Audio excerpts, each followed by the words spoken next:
Everyone says a wedding day is supposed to be the happiest moment of a woman's life. But for her, it became the day everything fell apart.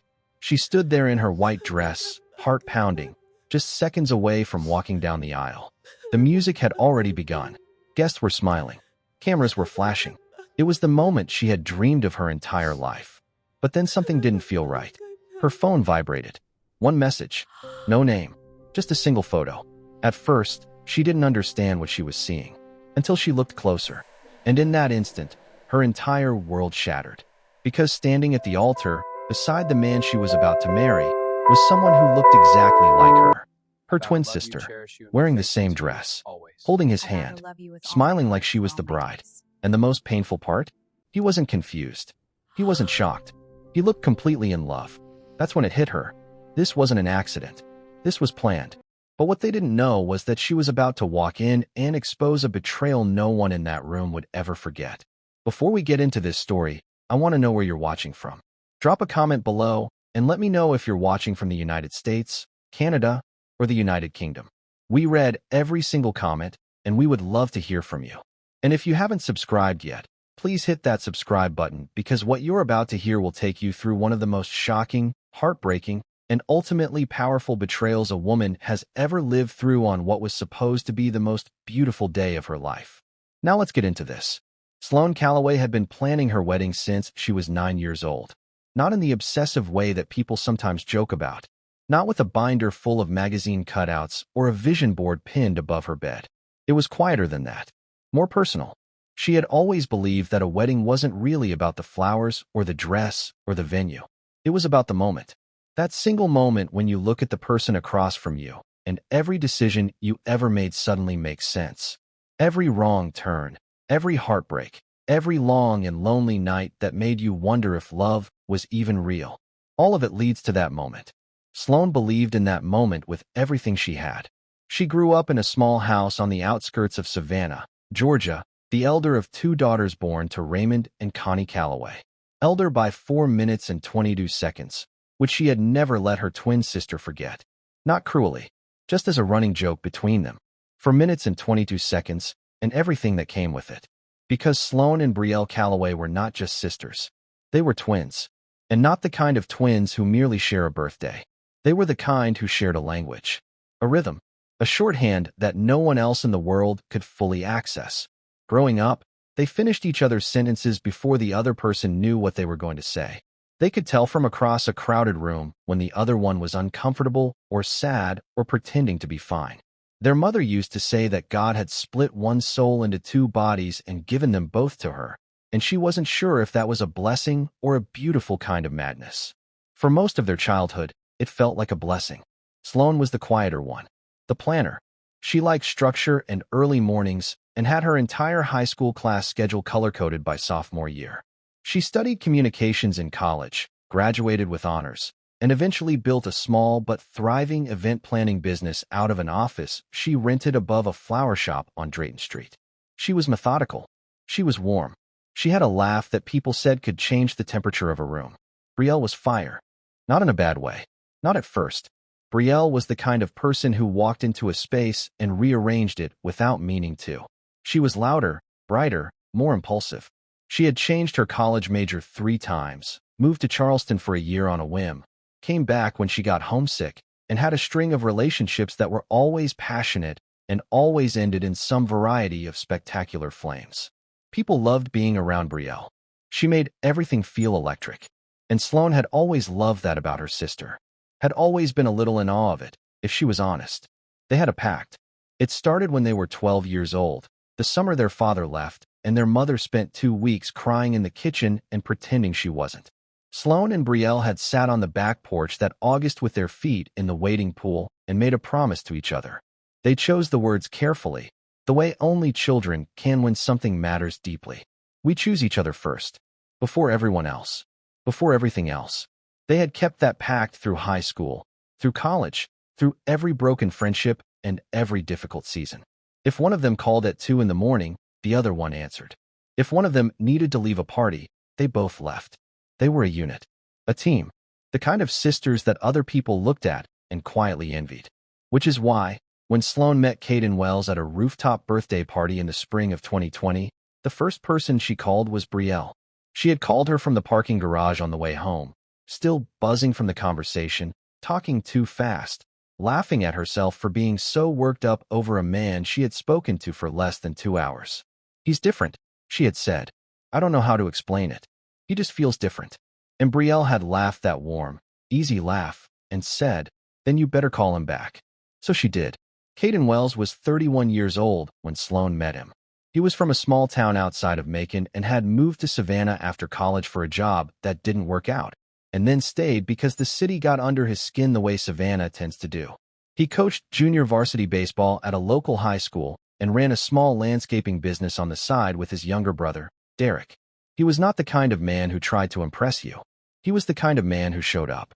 He remembered small things. He called when he said he would call. He was steady in the way that still water is steady, deep and quiet, and reliable in a way that Sloane had stopped believing she would ever find. They dated for 2 years before he proposed. He did it on a Tuesday evening, which she had not expected, because nobody proposes on a Tuesday. They were sitting on the floor of her apartment eating takeout and watching a documentary about national parks, and he paused the television and looked at her and said, "I don't want to spend another Tuesday without you." And then he pulled a ring from his jacket pocket and asked her to marry him. She said yes before he finished the sentence. She called Brielle from the bathroom floor 15 minutes later, crying and laughing at the same time. And Brielle screamed so loud that Sloane had to hold the phone away from her ear. She was the first person Sloane asked to be in the wedding, not as maid of honor, because that role went to her college friend Petra, who had been asking to plan Sloane's wedding since the day they graduated. But Brielle was her first bridesmaid. Her sister, her person. At least, that's what she believed. The planning took 14 months. Sloane was an event planner by profession, which meant she was her own most demanding client. She sourced every vendor personally. She visited the Whitfield estate 3 times before signing the contract. She tasted 17 different wedding cakes before settling on a champagne almond with raspberry filling. She designed the ceremony program herself on a Sunday afternoon in February, while Caden sat across the table from her pretending to help, but mostly drinking coffee and telling her that every option she showed him looked beautiful. Brielle was there for a lot of it. She came to the cake tasting. She helped Sloane pick the bridesmaid dresses, a soft, dusty rose that looked stunning against almost every skin tone. She sat with Sloane in the bridal suite the day Sloane tried on the final version of her dress and cried when she saw her sister standing there in the ivory silk, 12-foot train and all. "You look like a painting," Brielle had said. "You look like the best version of a dream." Sloane had squeezed her sister's hand and thought, "This is what it is supposed to feel like. This is what it looks like when the people you love show up for you." She had no idea. Looking back later, Sloane would try to pinpoint exactly when things shifted. When the warmth in her sister's eyes started to take on a different quality. When the questions Brielle asked about Caden started to feel slightly too interested, slightly too frequent. But in the middle of it, she hadn't seen it. Because you don't look for knives in the hands of the people you trust the most. There were moments, small ones, that she would later understand differently. Brielle had started texting Caden directly sometime around the fall of 2023. That in itself was not unusual. They had always gotten along well.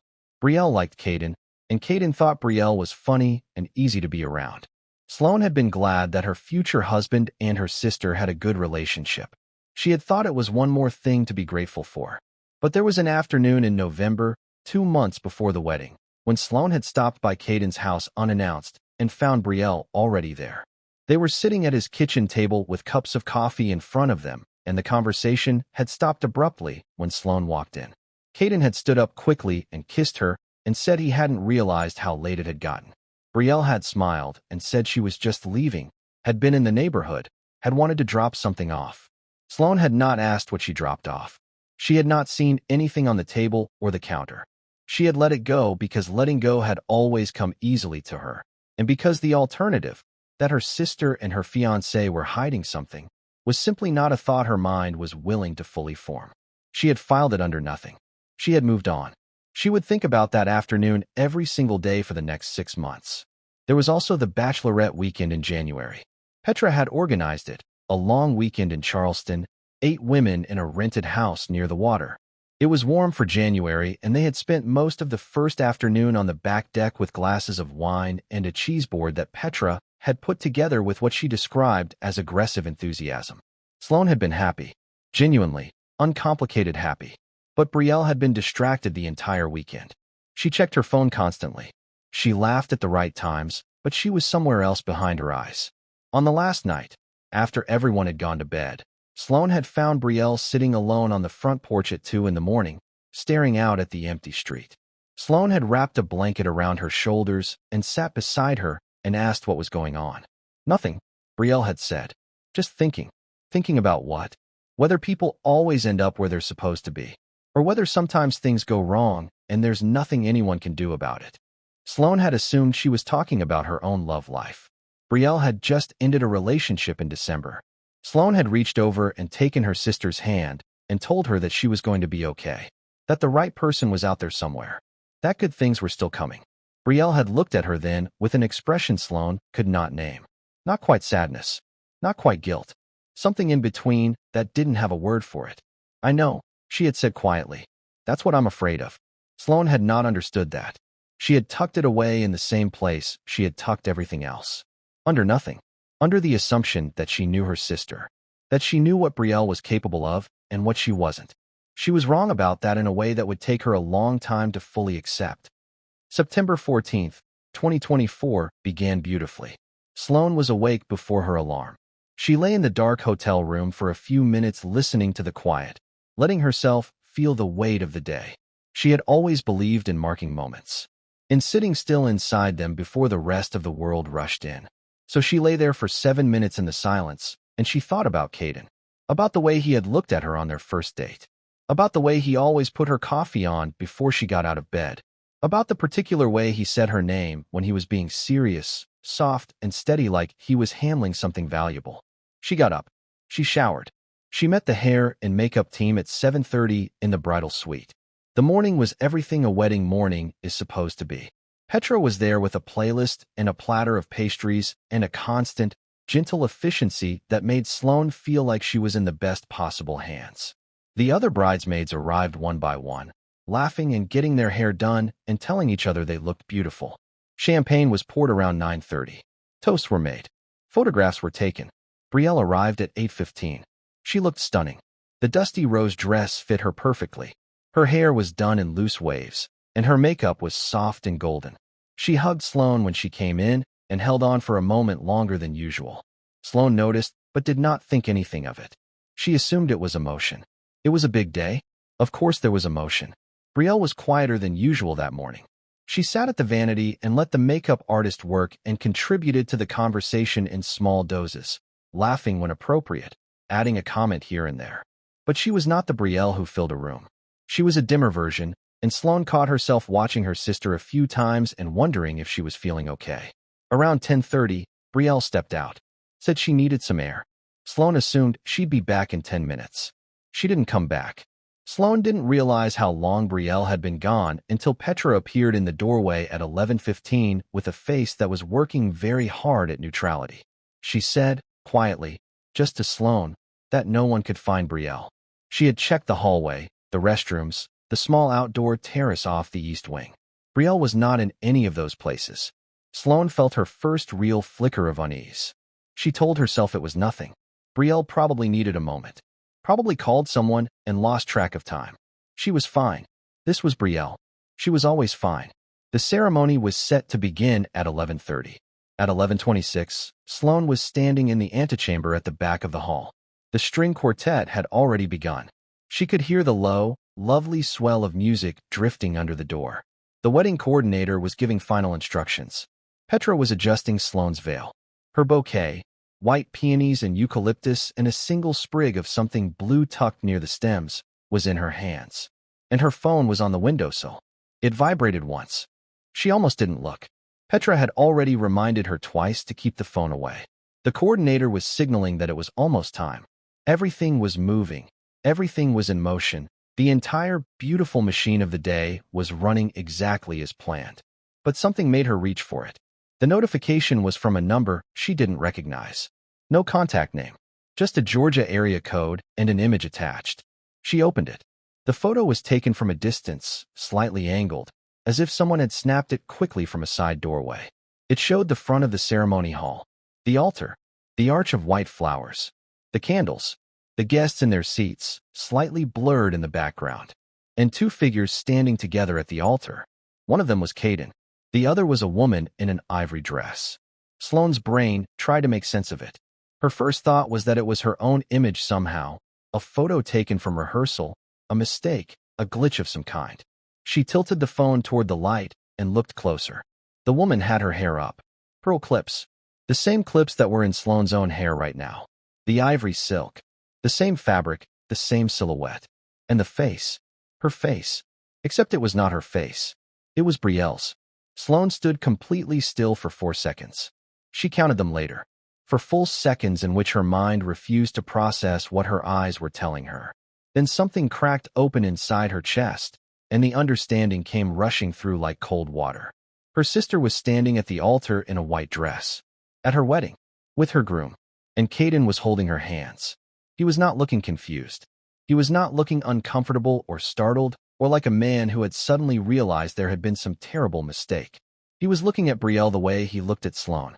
Steady. Full. Like she was the only thing in the room worth looking at. Sloane's bouquet hit the floor. She did not remember dropping it. Petra was at her side in an instant, hand on her arm, asking what was wrong. The coordinator had turned from the doorway. One of the other bridesmaids had gone pale. But Sloane was not looking at any of them. She was looking at the photo. She was looking at her sister's face in the photo and the specific angle of Brielle's jaw and the way she was smiling.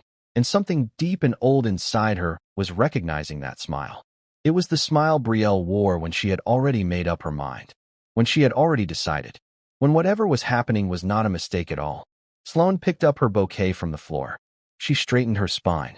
She looked at Petra and at the coordinator and at the small circle of women who were all waiting to understand what was happening. And she said, in a voice that was quieter and steadier than she expected, "I'm going in." Nobody moved for a moment. Then Sloane reached for the door. What happened next has been described differently by everyone who was in that room. 300 people witnessed it. And if you asked all 300 of them to tell you exactly what they saw, you would get 300 slightly different versions. But certain things are agreed upon. Certain details appear in every account. The doors opened. The music continued for approximately 6 more seconds before the quartet noticed that something was wrong, and the sound tapered off awkwardly, one instrument at a time, like a sentence that forgets where it was going. Sloane walked in. She walked slowly. Not hesitantly. Slowly. The way someone walks when they are absolutely certain of each step. The ivory train followed her. The pearl clips held. The bouquet was in her hands, and her eyes were fixed on the altar, and she did not look at the guests on either side of her, though she could feel the shift in the room as she entered. The confusion. The whispers beginning at the back and moving forward like a tide. At the altar, Brielle heard the sound change. She turned. And for the first time in 29 years of being Sloane's twin sister, Brielle had no script. No quick answer. No way to manage the moment. She stood there in Sloane's dress and Sloane's clips and looked at her sister walking toward her, and the expression on her face was something no one in that room would be able to fully describe afterward. It was not guilt exactly, though guilt was part of it. It was not defiance, though there was some of that too. It was something older and more complicated than either of those things. It was the face of someone who had told herself a story for so long that she had started to believe it, and who was now, in a single terrible moment, watching that story fall apart. Caden turned a half-second after Brielle. His face was different. His face was pure shock. He dropped Brielle's hands. He stepped back. He said Sloane's name, and his voice broke on the second syllable. Sloane stopped 6 feet from the altar. She did not look at Caden yet. She was looking at her sister. The room was completely silent. 300 people holding 300 breaths. And Sloane said, in that same quiet, steady voice, loud enough for the front rows to hear, and for those words to ripple backward through the hall, "How long?" It was not a question. It was an accounting. It was a woman who had already decided that she was going to know the truth, even if the truth took the floor out from under her. Brielle's mouth opened. She closed it. She opened it again. And then she said the thing that nobody in that room, not one single person among the 300 seated guests, expected her to say. She said, "Since before you met him." The story that came out over the following minutes. and then the following hours, and then the following days, was not a simple one. Nothing real ever is. Brielle had met Caden first, not at the same rooftop party where Sloane had met him. Earlier than that. About 6 weeks earlier, at a mutual friend's cookout that Sloane hadn't attended because she'd had a client event that same afternoon. Brielle had been there, and she had met Caden Wells. And they had talked for 3 hours by the fire pit, and she had felt, with a certainty that terrified her, that she was looking at someone she could love. She had not called Sloane that night. She had gone home and sat with the feeling and tried to decide what to do with it. And then, 6 weeks later, Caden had shown up at that rooftop birthday party. And this time, it was Sloane who was there. And it was Sloane he had talked to.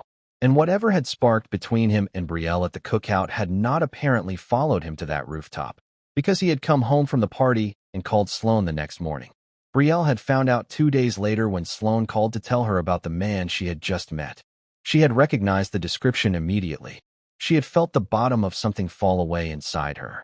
And she had made a decision in that moment that she would not interfere, that she would step back, that Sloane had found him first in the way that counted, and that the honorable thing, the thing their pact demanded of her, was to let it go. For a long time, she had done exactly that. She had been at every dinner, every birthday, every holiday. She had watched Caden fall in love with her sister.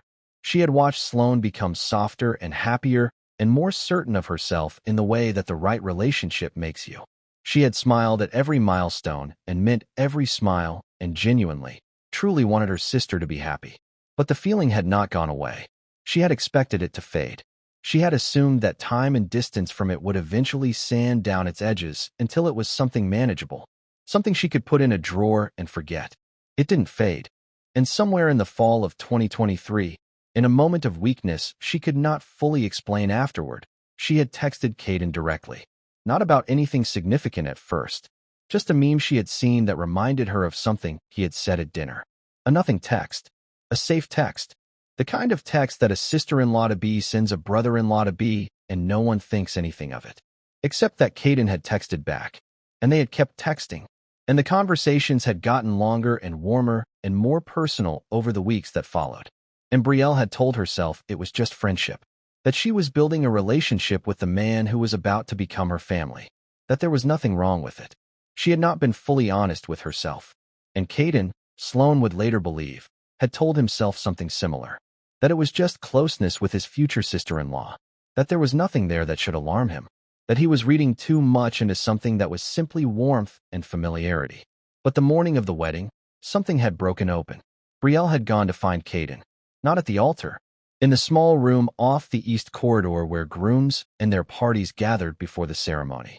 She had gone there ostensibly to wish him well, to be a good sister, to do the right thing. But what she had done instead was tell him. She had stood in that room and told him that she had met him first, that she had loved him, that she had spent 4 years standing at the edge of something and watching someone else live in the middle of it. She had not told him to call off the wedding. She had not asked him to choose. She said later that she had only wanted him to know, that she needed to say it once before the door closed forever. Except that Caden had not sent her away. He had stood there and listened. And then he had said, quietly, that he had wondered, that there had been something in those months of texting that felt like more than it should have, and that he didn't know what to do with that, but he couldn't stand there pretending he hadn't wondered. And Brielle, in a moment that she would describe as the worst decision of her life, had taken his hand. She had not planned to put on a dress. That part was not premeditated in the way that it looked. What happened was that she had walked into the bridal suite after the conversation with Caden and found it temporarily empty, everyone having stepped out for a few minutes. And there on the dress form was the spare gown, the one Sloane had ordered as a backup in her size and never returned.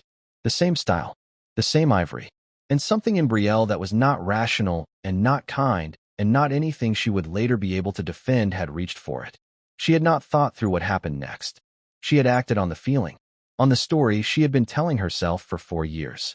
The story where she and Caden had met first, and the rest of it had been some cosmic misrouting that she was finally correcting.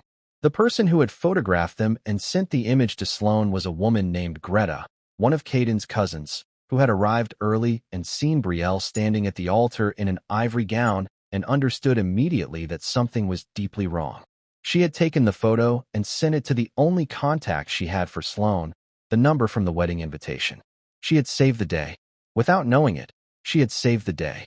What Sloane did next is the part of this story that people talk about when they tell it. Not the betrayal, though that is staggering.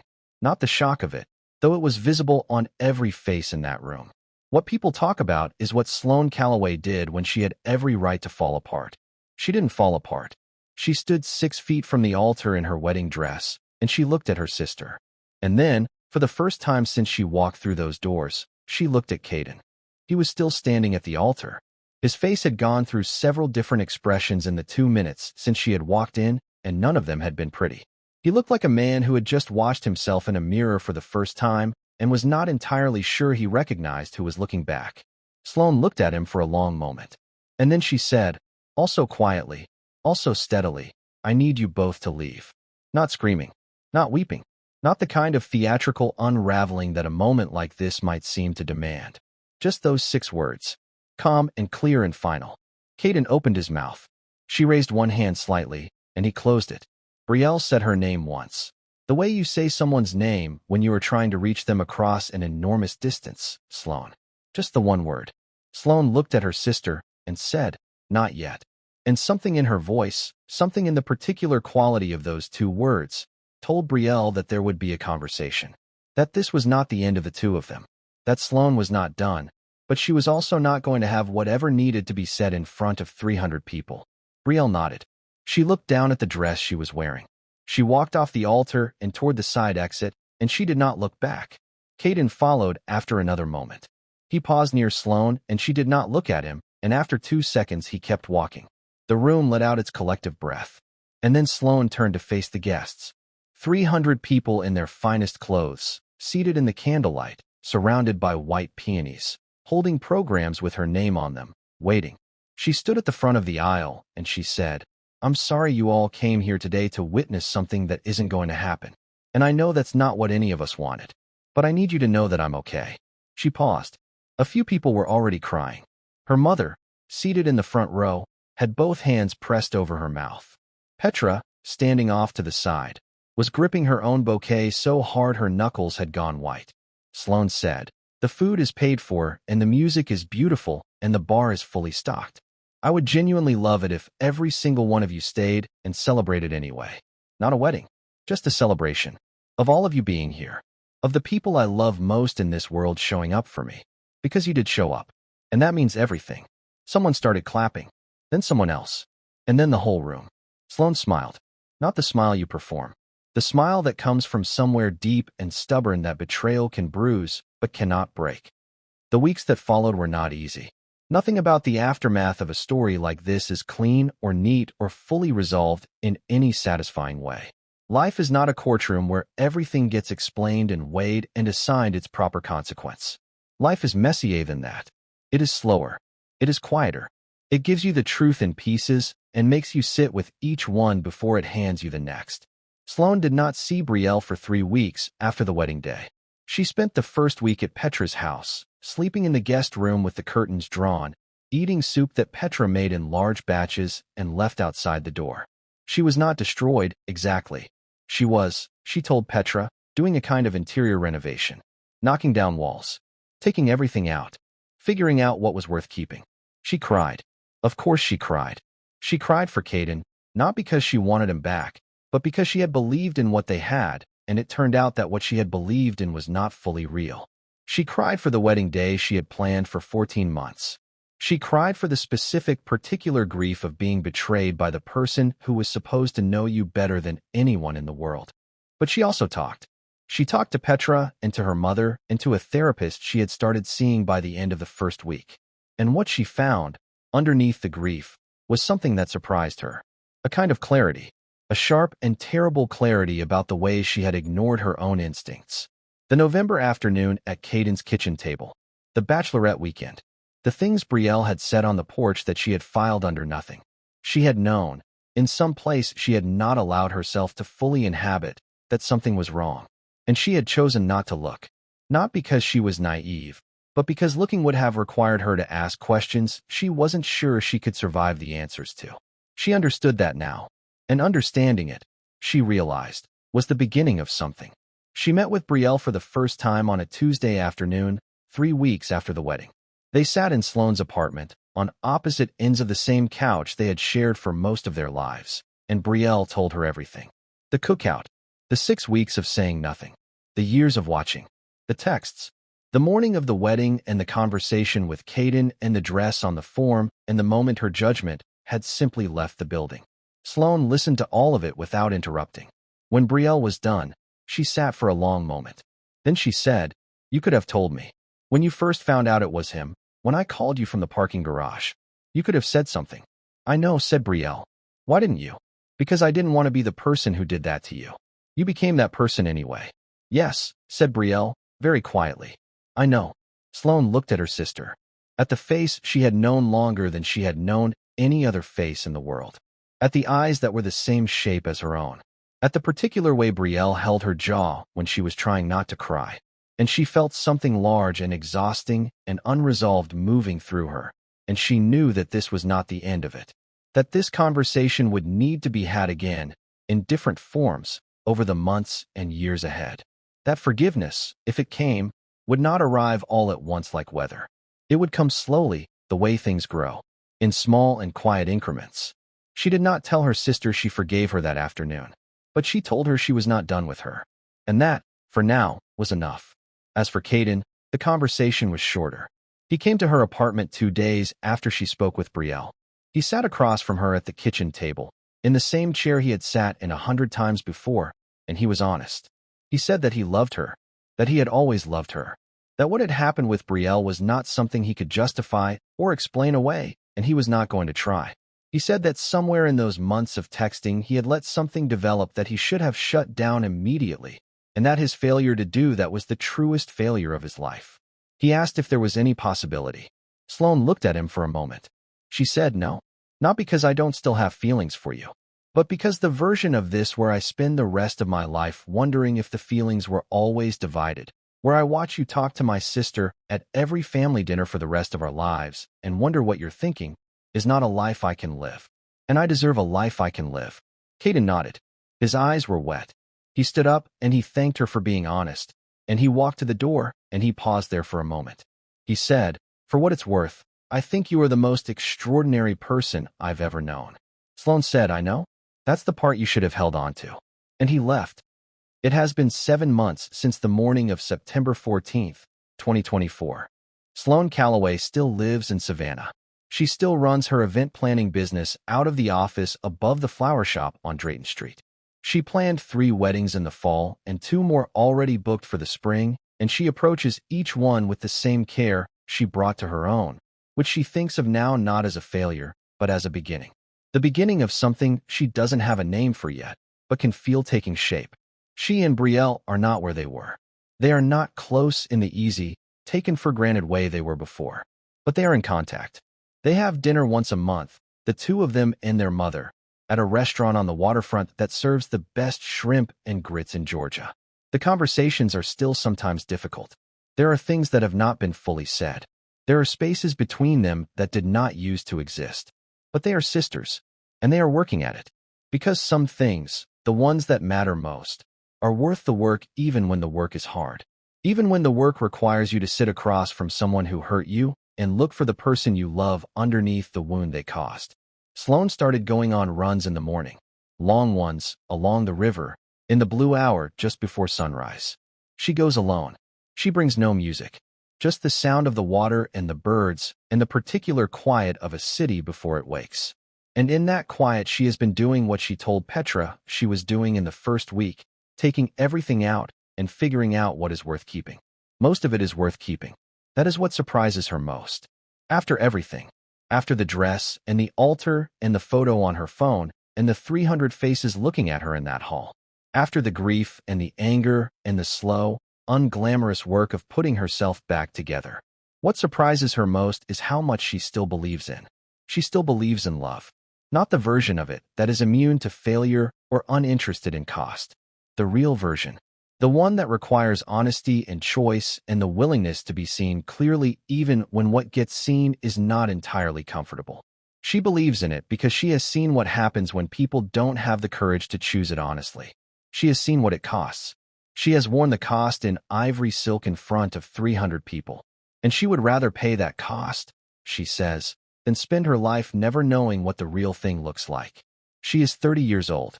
She is starting over. And for the first time in a long time, she is not afraid of what that means. That is what makes a story like Sloane's so difficult to sit with. Because it is not simply a story about betrayal. It is a story about the particular kind of blindness that love creates. The way we stop looking clearly at the people closest to us because we have already decided who they are. We have already filed them under safe, under known, under mine. And what Sloane is asking herself now, in those morning runs along the river, is something worth sitting with yourself. Is there someone in your life you've stopped seeing clearly? Someone you've given the benefit of the doubt so many times that the doubt has disappeared entirely? Someone whose behavior you have quietly, consistently filed under nothing? That is not a comfortable question. It is not supposed to be. But it is the question that Sloane's story leaves on the table. Not as an accusation. Not as a warning. Just as an honest thing worth looking at. The most expensive thing in the world is not a mistake. It is a mistake you had every chance to prevent and chose, quietly, not to see. Drop another comment and tell us. Has there ever been a moment in your life when you looked back and realized you had ignored something important because seeing it would have changed everything? We want to hear from you. We read every single comment. This community is filled with people who have lived real things and who are not afraid to tell the truth about it. And that is what makes this space worth showing up to. If this story moved you, if it made you feel something real, please hit that like button and subscribe.